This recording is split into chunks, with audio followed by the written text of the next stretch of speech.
Present perfect tense के बारे में बताने जा रहा हूँ। यदि वाक्य प्रेजेंट परफेक्ट टेंस का हो तो ऐसे वाक्यों का अनुवाद हम लोग कैसे बनाएंगे।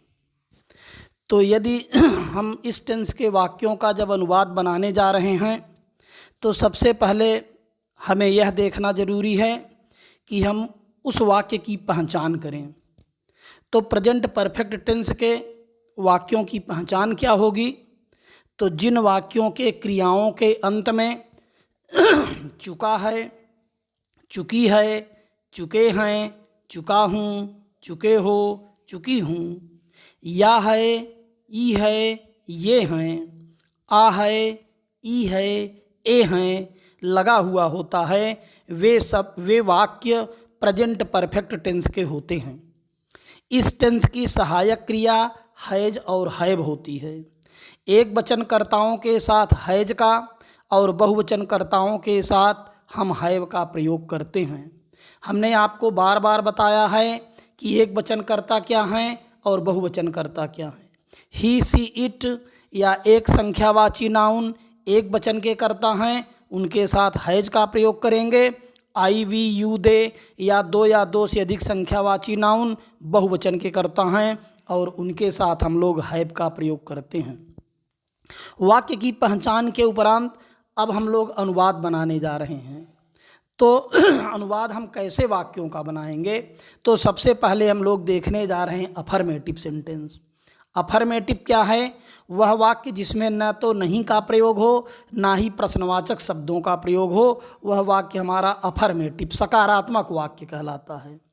यदि ऐसा वाक्य हमें प्रेजेंट परफेक्ट टेंस में अनुवाद बनाने के लिए आता है तो उसका अनुवाद हम लोग कैसे बनाएंगे? तो ऐसे वाक्यों का अनुवाद बनाते समय सबसे पहले हम कर्ता लिखेंगे। कर्ता हमने आपको बताया है कि हम लोग वाक्य की क्रिया से कौन का प्रश्न करेंगे, जो शब्द उत्तर में मिलेगा वह कर्ता होगा। तो सबसे पहले कर्ता लिखेंगे। फिर हम लोग सहायक क्रिया हैज या हैव कर्ता के अनुसार लिखेंगे। कर्ता एक वचन का होगा तो हैज लगाएंगे, कर्ता बहुवचन का होगा तो हैव लगाएंगे। फिर मुख्य क्रिया का थर्ड फॉर्म लिखेंगे।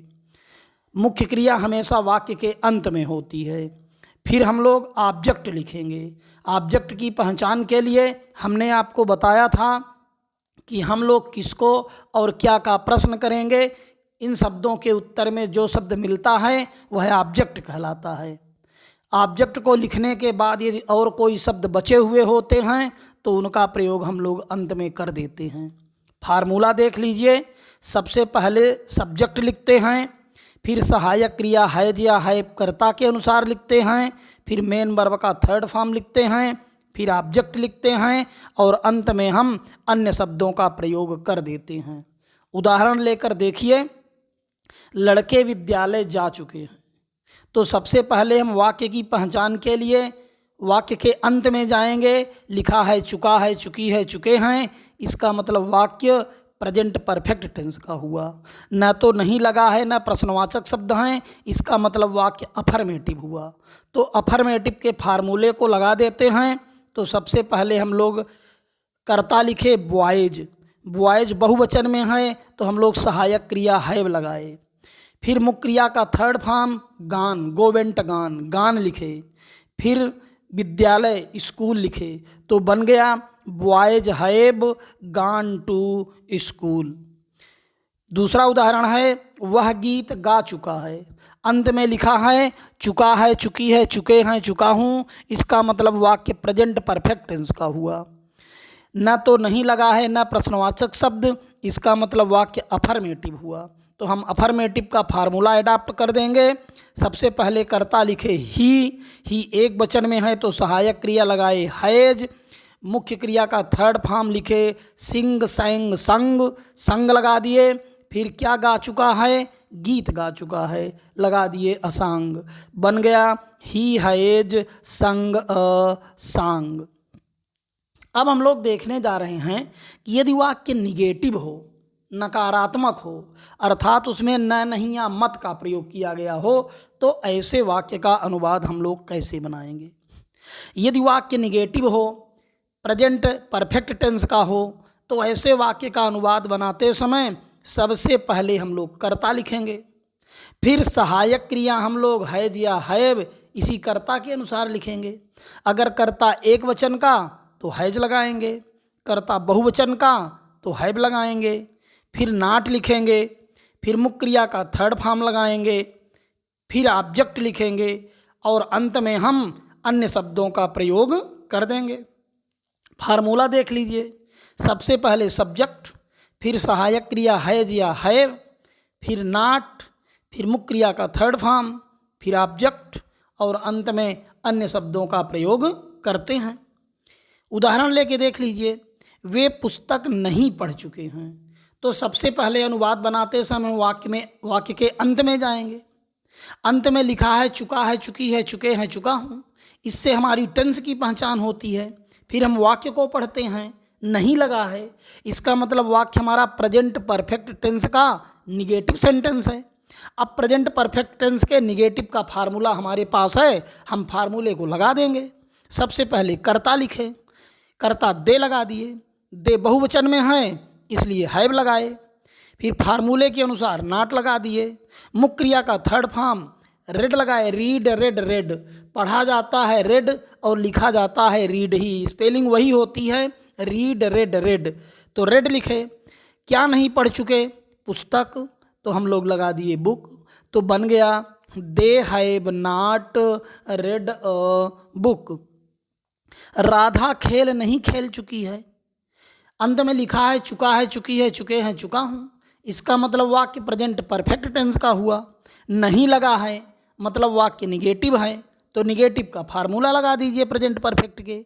तो सबसे पहले कर्ता लिखे राधा, राधा एक वचन में है तो हम लोग हैज लगाए, फार्मूले के अनुसार नाट लगा दिए, फिर मेन वर्ब का थर्ड फॉर्म प्लेड लिखे, प्ले प्लेड प्लेड, फिर क्या नहीं खेल चुकी है गेम, तो बन गया Radha has not played a game. अब हम लोग देखने जा रहे हैं इंट्रोगेटिव वाक्य। हमने आपको बार बार बताया है कि प्रश्नवाचक वाक्य दो प्रकार के होते हैं। एक पहला वाक्य वह होता है जो क्या से प्रारंभ होता है, और दूसरा वाक्य वह होता है जिसके बीच में क्या क्यों कहाँ कब कौन कैसे किसका किसकी और कितना कितनी आते हैं। तो सबसे पहले हम लोग देखने जा रहे हैं पहले प्रकार का प्रश्नवाचक वाक्य, वह जो क्या से प्रारंभ होता है। जो वाक्य क्या से प्रारंभ होगा, जब ऐसे वाक्य का अनुवाद हम बनाते हैं तो वहाँ हम क्या शब्द की अंग्रेजी नहीं लिखते हैं। तो सबसे पहले हम सहायक क्रिया हैज या हैव कर्ता के अनुसार लिखेंगे। अगर कर्ता एक वचन का तो हैज लगाएंगे, कर्ता बहुवचन का तो हैव लगाएंगे, फिर हम लोग कर्ता लिखेंगे, फिर मुख्य क्रिया का थर्ड फॉर्म लगाएंगे, फिर ऑब्जेक्ट लिखेंगे और अंत में हम अन्य शब्दों का प्रयोग करके या जो बचे हुए हमारे और शब्द होते हैं उनका प्रयोग करके हम क्वेश्चन मार्क लगा देते हैं। क्वेश्चन मार्क हम आवश्यक रूप से इंट्रोगेटिव वाक्य में लगाएंगे, इस बात का हम आवश्यक रूप से ध्यान रखेंगे। फार्मूला इसका है, सबसे पहले हम लोग सहायक क्रिया हैज या हैव कर्ता के अनुसार लिखेंगे, फिर हम लोग सब्जेक्ट कर्ता लिखेंगे, फिर मेन वर्ब का थर्ड फॉर्म लिखेंगे, फिर ऑब्जेक्ट और अंत में अन्य शब्दों का OW का प्रयोग करके क्वेश्चन मार्क लगा देंगे। OW means other word. जैसे देख लीजिए, क्या लड़कियां गीत गा चुकी हैं, अंत में लिखा है चुका है, चुकी है, चुके हैं, चुका हूँ, इसका मतलब वाक्य हमारा हुआ प्रेजेंट परफेक्ट टेंस का। क्या से प्रारंभ है मतलब पहले प्रकार का इंट्रोगेटिव है।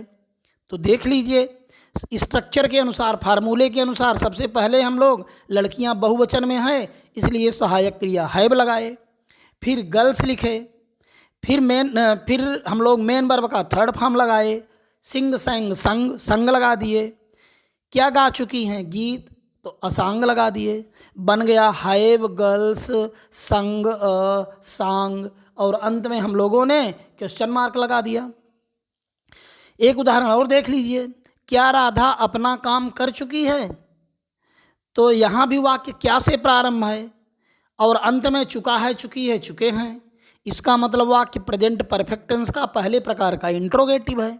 तो फार्मूला लगा दीजिए, राधा एक वचन में है इसलिए हम लोगों ने हैज लगाया, फिर राधा को लिखा करता है, फिर हम लोग मुख्य क्रिया का थर्ड फॉर्म लगाए, डू डिड डन, डन लगा दिए।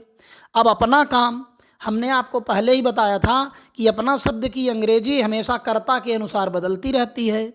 जो कर्ता होता है उसी का पॉजेसिव केस अपना की अंग्रेजी होती है।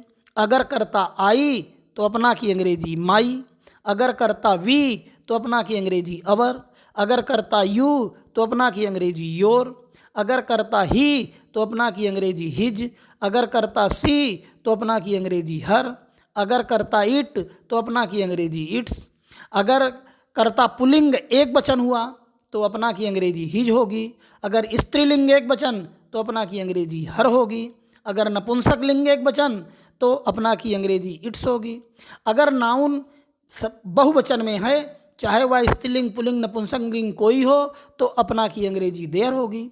तो यहाँ राधा हमारा स्त्रीलिंग एक वचन है इसलिए अपना की अंग्रेजी हर हो गई, तो हम लोग लिख दिए हर वर्क। बन गया वाक्य, has Radha done her work. अब हम लोग देखने जा रहे हैं कि यदि वाक्य हमारा दूसरे प्रकार का इंट्रोगेटिव हो, अर्थात उसके बीच में क्या क्यों कहाँ कब कौन कैसे किसका किसकी कितना कितनी ऐसे शब्द लगे हुए हों। हम लोगों ने पहले प्रकार में देखा था कि अगर क्या से वाक्य प्रारंभ हो रहा है तो वहाँ क्या की अंग्रेजी नहीं लिखते थे, लेकिन अगर बीच में क्या शब्द आता है तो उसकी अंग्रेजी हम लोग लिखते हैं। अगर ऐसा वाक्य हमें अनुवाद बनाने के लिए आता है तो सबसे पहले हम लोग दिए गए प्रश्नवाचक शब्द की अंग्रेजी लिखते हैं। जो भी क्या क्यों कहाँ कब कौन कैसे किसका किसकी कितना कितनी दिया है सबसे पहले उसकी अंग्रेजी लिखेंगे। फिर हम लोग सहायक क्रिया हैज या हैव कर्ता के अनुसार लिखेंगे। कर्ता एक वचन का होगा तो हैज लगाएंगे, कर्ता बहुवचन का होगा तो हैव लगाएंगे। फिर हम लोग कर्ता लिखेंगे, फिर हम लोग मुख्य क्रिया का थर्ड फॉर्म लगाएंगे, फिर ऑब्जेक्ट लिखेंगे और अंत में अगर कोई और शब्द बच रहे होते हैं तो हम लोग उनका प्रयोग करके क्वेश्चन मार्क लगा देते हैं। फार्मूला देख लीजिए। सबसे पहले Q W means questioning word, questioning word means प्रश्नवाचक शब्द, फिर हैज या हैव कर्ता के अनुसार, फिर सब्जेक्ट, फिर मेन वर्ब का थर्ड फॉर्म, फिर ओ ऑब्जेक्ट, फिर अदर वर्ड्स अन्य शब्दों का प्रयोग करिए और क्वेश्चन मार्क लगा दिए। उदाहरण देख लीजिए। सीता बाजार क्यों गई है, अंत में लिखा है या है ई है ये है, इसका मतलब वाक्य हमारा प्रेजेंट परफेक्ट टेंस का हुआ। बीच में क्यों लगा है मतलब दूसरे प्रकार का इंट्रोगेटिव है। तो हमारे पास फार्मूला दिया गया है, फार्मूले को अडॉप्ट कर दीजिए।